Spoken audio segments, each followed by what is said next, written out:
मैं आपको एक कहानी सुनाने जा रही हूँ, ध्रुव की कहानी।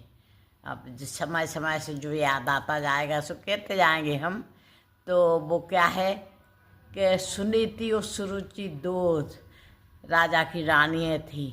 तो बड़ी रानी का नाम था सुनीति और छोटी का नाम था सुरुचि। तो वो का नाम से सुरुचि जो है नहीं, बहुत बड़ी रानी से दोस्ता करती थी। उसका बाहर कर दिया, उसको घर से बाहर निकाल दिया उसको। हाँ, तो सुनीति के ऊपर छोटी वाली जरा सुरुचि जलती थी, थोड़ा ईर्ष्या रखती थी। और राजा उसको छोटी वाली को ज़्यादा चाहते थे, इसको थोड़ा कम चाहते थे। अब राजा उसके कहने में उसको बाहर निकाल दिया। वो बाहर एक जगह पे रहने लगी, थोड़ा सा मकान महल बनवा दिया, उसमें रहने लगी। वो रहती रही और रहते रहते एक दिन की बात है कि उनके बच्चा वे भी गर्भवती हुई, ये भी गर्भवती हुई। तो दोनों के भगवान की दया से दोनों को यहाँ लड़का हो गए। तो वो लड़का धीरे धीरे बड़ा हो गया।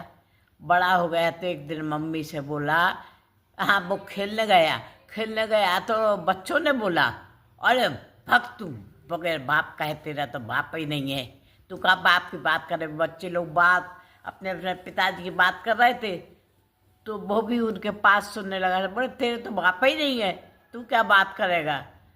तो वो गया घर, जाके बहुत दुखी भाव और रोया, बोले माँ हमारे पिताजी नहीं है। सो बोले बेटा तुम्हारे पिताजी तो राजा हैंगे, पर वो क्या है कि अब हमारी राजा ने दूसरी रानी ले आए तो वो उनको ज़्यादा चाहते, तो हमें अब देश निकाला कर दिया, हम बाहर रहते यहाँ। तो बोले कहने ठीक है, माँ कहाँ है। तो बोले राजमहल में चले जाओ। राजमहल में है वे।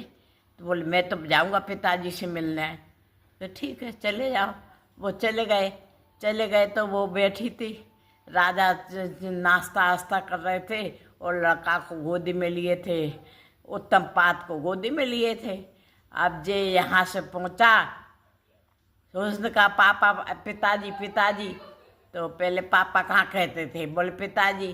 तो अरे वो पाँव पड़ लिए उसने और ऐसो।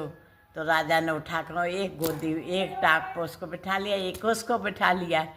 जब तक वो उसकी छोटी रानी अंदर थी, वो आई, वो देखा जो, तो वो जल भुंज के राख हो गई। उठा कर उस लड़के को हाथ पकड़ कर घीस नीचे पटक दिया। बोले कल अगर तुमको